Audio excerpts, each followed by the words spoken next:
you are a member of the Writers Guild East, which is the East Coast of the United States.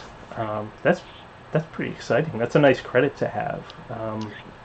How did you reach that level? It was actually when I did the Brooklyn is Love. The Writers Guild, actually, writers were on strike at that time. It was this big Oh, thing in terms of YouTube. It was like I would say like 2008, 2009.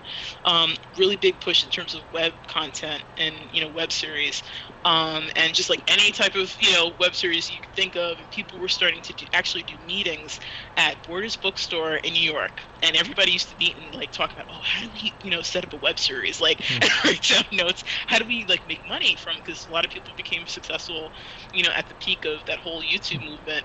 Now you have a whole bunch of different platforms and that came up as a result from that. So streaming services that we see today, all because of YouTube, started that whole platform.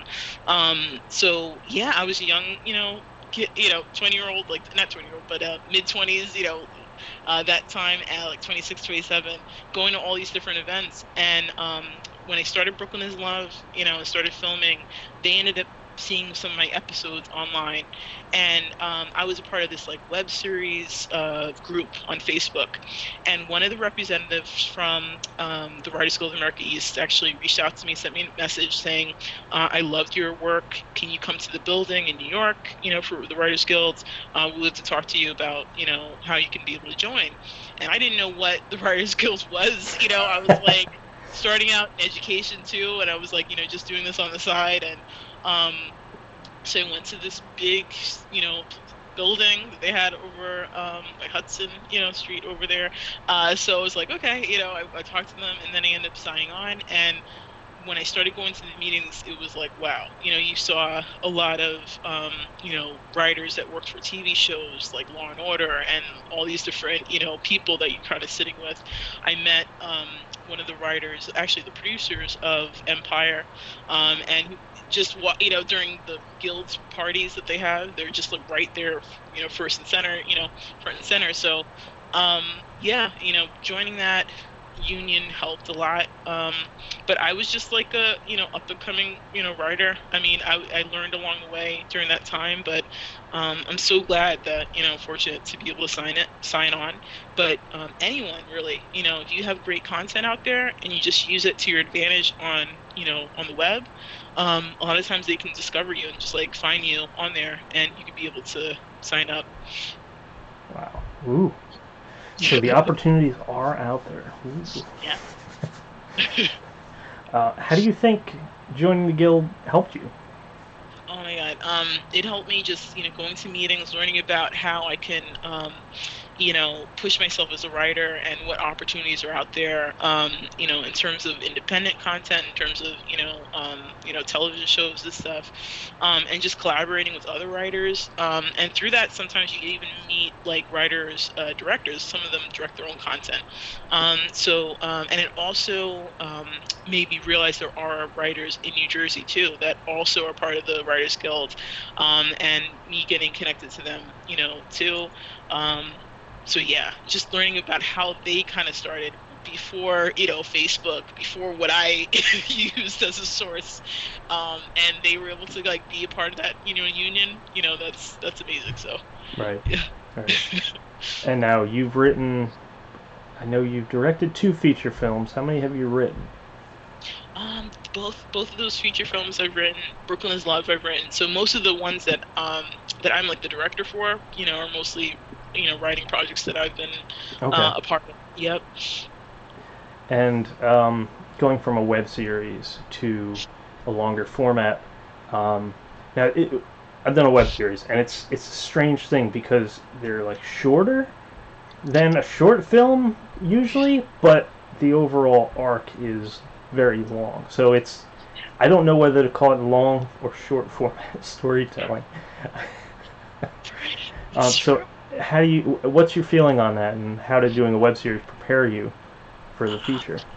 Yeah, it's like I would say it's so weird because I felt like the web series, it couldn't be the same amount of time, but it felt like the web series was like a lot more easier manageable to be able to do because I basically had, how my web series was, it mostly was at like the coffee shop. We had Urban Rustic, it's not there anymore, but it was like I love that, space because I remember going there and asking them, can we film here? Is it possible? This huge, coffee shop in Williamsburg. And he was like, yeah, sure. I'm like, just let us know. We'll do off hours after it closes. Whoa, And that was our main space for like first season and second season. And they even promoted the whole series at their coffee shop, had nice. posters, put up.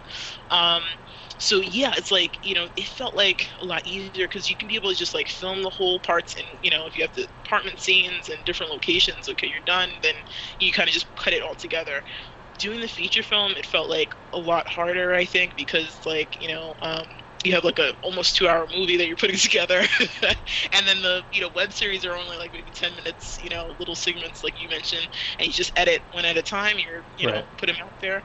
You have a little more time too, but yeah, feature films feel like it's more, and it's like more money in terms of like getting even musicians, in terms of web series, they're more eager to do that versus like a feature film, Hmm. because it's going to be out there and you're selling the movie, and and they're seeing if they can make a profit, from it, Sure. in a way in terms of streaming. And so yeah, I definitely think it's more challenging, for feature films. Yeah, because like a web series, it's easy to like close the loop with one episode and then move on to the next thing.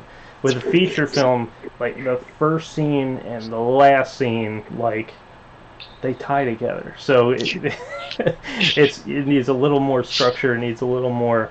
Um, it needs a lot more thought and a lot more um, effort to kind of like stay on board mentally to say, okay, this is where this fits in, and this is why this is important, and this has to happen this way because it links to that. It links to that. It's a lot. It's trickier to write. It's totally, and it's like, and especially if you have like a first season, you have to like carry that on for the next season. You gotta remember like, oh, what did I say for the first season? Because Yeah. hopefully it matches up Yeah, with because we've spent so much time with it, and a lot of the audience, if it's a web series and it's only a 5 minute, 10 minute thing, um, people remember like the words that someone used. So you got to put that wording in exactly if you do a callback, otherwise it doesn't land. But it's just so much more recent for the audience. So you do have to kind of keep all that stuff fresh. Right now, I'm writing a TV series, so we shot a pilot, and right now I'm writing episode 3, and I constantly have to go back to the others. Like, how did I plan? I said something here, and that could be a seed for this, and I have to make sure everything lines up. absolutely. That longer format storytelling is it's tricky. It takes a lot of time, and it takes a lot to stay in it. I feel like it takes more effort. Do you feel that way? Yeah, it's definitely, and like when you're trying to do, like you mentioned about like a TV, pilot or episodes, it's like it's hard to kind of like put all the pieces together, even with dialogue. Also, you have to, make sure in terms of each character and like their, you know, characteristics and how they talk. You got to make sure everything's kind of Mm-hmm. lined up, because even with the audience, they're really, paying attention to everything that you're doing. Um, but yeah, I agree with that. Sure. Um, okay. Can you leave us with a tidbit for writing? Just some advice for people who want to reach your level of excellence. Oh my gosh. Well, I'm still, navigating, through that. I'm learning from other writers, but I guess, if, as a writer, just, try your best to kind of put something from what your own experience is and write about. I've noticed a lot of people try to look at what's going around them, whether it's like, stories that you hear on like the news and stuff like that. You might not be kind of like within that, community, or that's, to have that connection. And I've realized that, like, as a writer, pick something that is unique about you that you can put into that, project. And I'm learning that, now. It's like all the projects that I've worked on for Brooklyn is Love, and it kind of has a part of me is in there because like it was like my mid to late 20s, and that's how I was thinking about it at the time. And now it's like I'm writing for like characters that are like in their 30s, older, and 40s. And Lover's Game is about a marriage and what's going on. I'm like that was the time it was like in my late 20s going on 30, and then all of a sudden now it's like the Haunted Mind. It's like going through same thing with the family trials and with this main character played by Ebenezer Nisawa. So it's like, I'm looking at all these different things, that all the projects and how I progressed all kind of have a piece of me of what I was thinking about at that time. So I'm learning. I'm like, I have to do more content. I definitely want to do more in terms of like the Black community now. It's like I don't know why with everything going on, and giving them opportunities, but also like Latino communities, Asian communities, which I feel like in terms of film content, Asian films are like phenomenal, and like they definitely need to be more out there, and promoted. So I'm trying my best to kind of navigate and helping that, and POC communities and writing, for that. So I think that as writers, we just have to put your, things that you're going through and put it into your projects, and it Yeah. helps when people kind of watch it.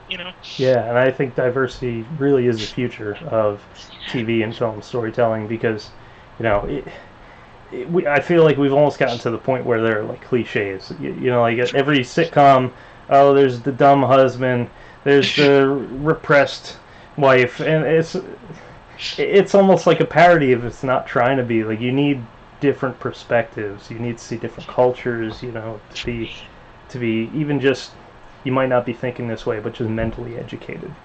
Yeah. Oh my God. Totally. And like even with the book, with like even Wonder Woman, all these different projects, like with, female directors that are trying to push their art, Yeah. projects out there, and having women leads, and especially with the Marvel, universe with that.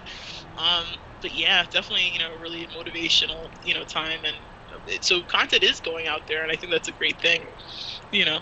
Yeah. Yep. I'm excited for the future. Right.